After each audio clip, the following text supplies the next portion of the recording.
오늘도 오랜만에 저희 이제 중국 창고에 왔습니다. 많은 셀러분들께서 해외에 있는 물품을 국내로 가져오는 그런 업무를 하고 계시죠. 그런데 이제 오늘은 실제 이제 창고에 어떻게 입고가 됐을 때 파손이 되고 처리는 어떤 방식으로 하는지에 대해서 첫 번째로 말씀드리고, 두 번째로 이제 보안 포장들을 많이 하시거든요.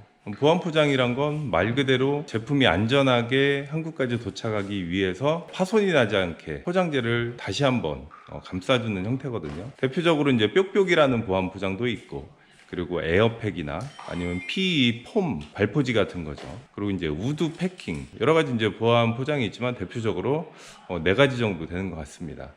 그런데 제품에 따라서 보안 포장을 어떻게 해야 적절한 보안이 되는지에 대해서 한번 말씀드려 볼까 합니다. 자, 몇 가지 예를 들어서 설명드리는 게 좋을 것 같아요. 지금 이제 입고된 물품이 이렇게 있고요. 입고된 거를 포장을 다시 했죠. 보통 이제 이렇게 비닐 형태로 입고가 되는 경우가 많습니다. 문제는 이렇게 입고가 되면 검수를 하기 위해서 뜯겠죠. 그런데 이거를 다시 재사용하기가 어려운 경우가 있겠죠. 그럴 때에는 폴리백이 이제 종류나 사이즈별로 다 달라요.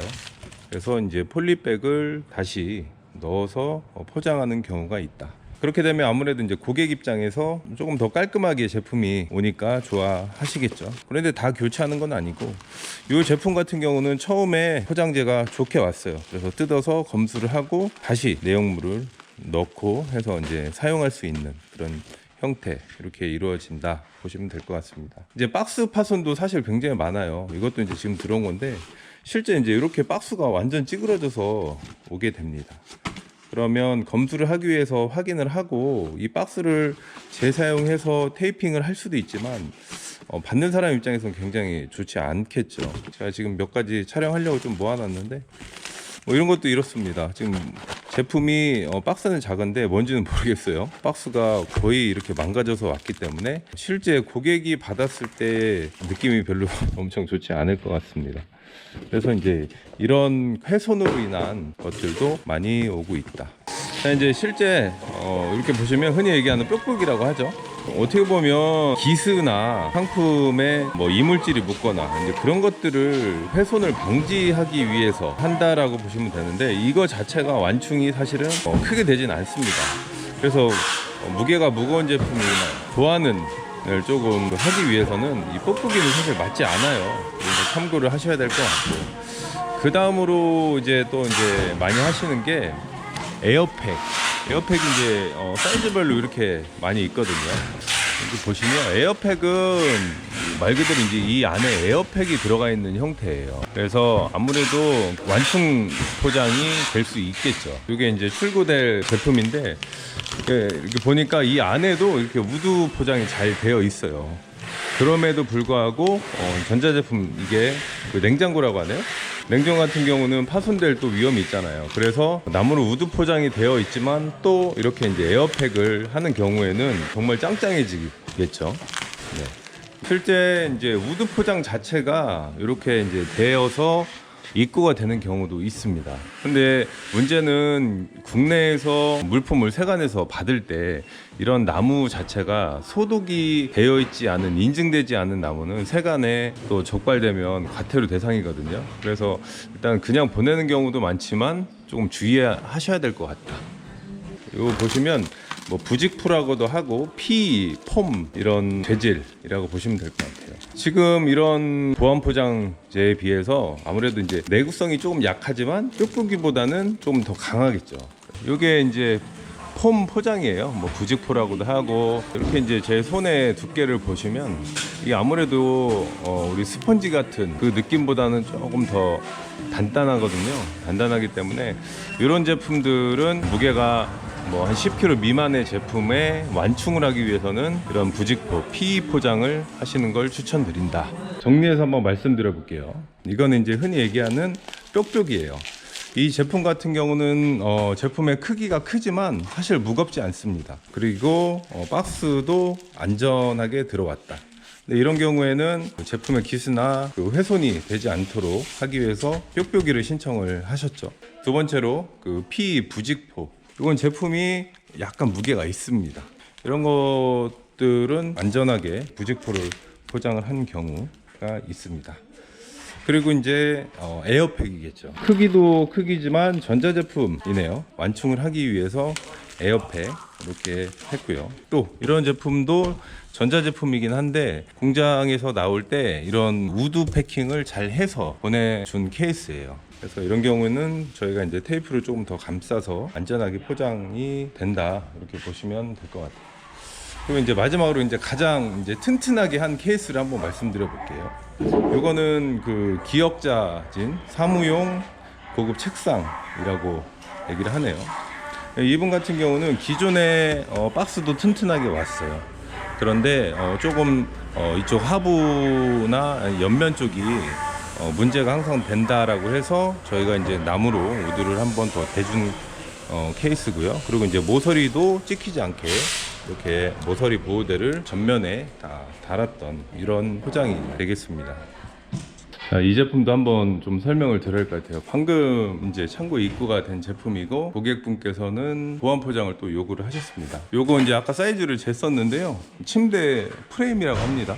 이게 한 2m가 넘는 것 같습니다. 그리고 무게는 50kg 정도 된다. 근데 이런 경우에는 지금 이제 이렇게 마대로만 해서 왔어요. 그리고 벌써 이렇게 보시면 여기가 찌그러져 있습니다.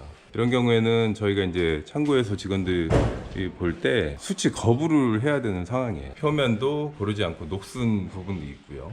근데 나무도 조금 이렇게 파손이 나여 있고요. 그리고 옆면도 뜯어봤는데 이렇게 다 기스들이 나와 있는 상황이에요.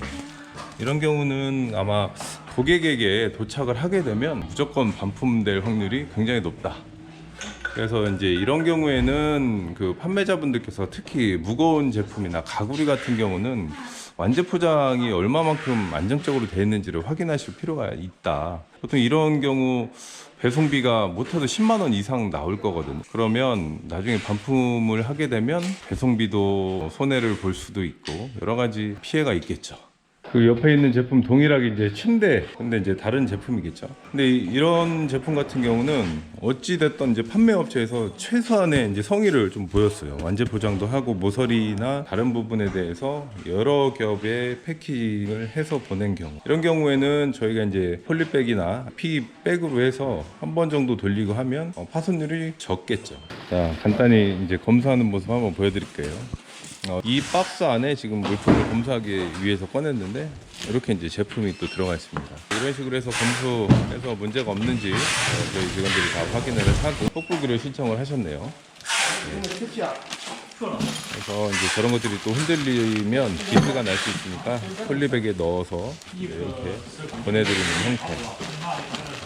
또 이제 아주 좋은 사례를 제가 이제 몇 가지 말씀드리는 거예요.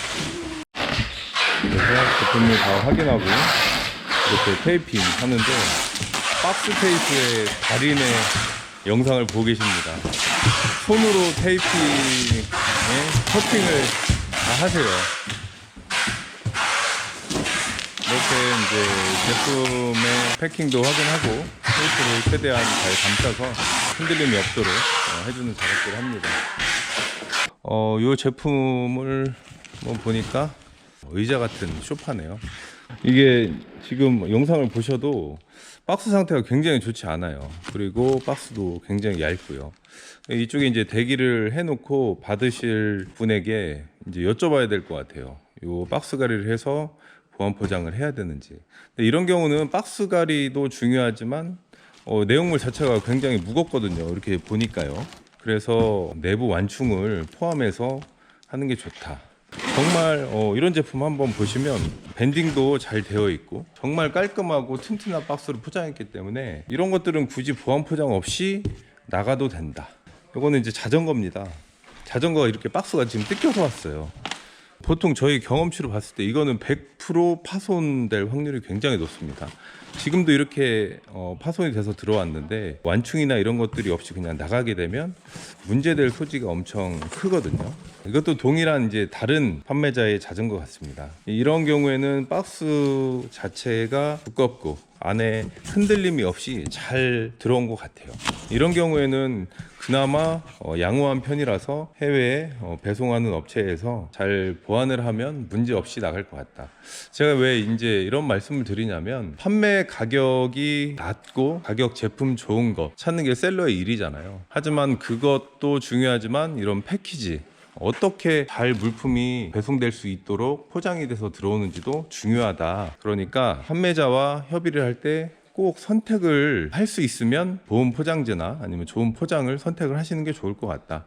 자, 여기에 보시면 이제 검수를 다 끝내고 포장까지 완료한 상태입니다. 아무래도 박스가 뜯기지 않고 안전하게 가기 위해서 테이핑을 많이 했죠. 그리고 이제 이런 제품 같은 경우는 제품 박스가 작지만 굉장히 이제 무거워요, 제품이. 그래서 이제 모서리 보호대를 하는 경우도 있습니다. 물품이 한 10가지 정도 들어오면 그 중에 한 30-40%는 박스 훼손이 굉장히 많이 일어나는 것들, 그렇게 실제 이제 입고가 되어요. 이게 사실은 이제 배송을 하시는 택배 기사님들도 물론 이제 주위에서 하시는 분들도 계시지만 막 던지는 경우도 많거든요. 그래서 오늘은 무한 포장, 실제 공장에서 물품이 납품될 때의 포장 상태를 미리 확인하시는 게 좋다.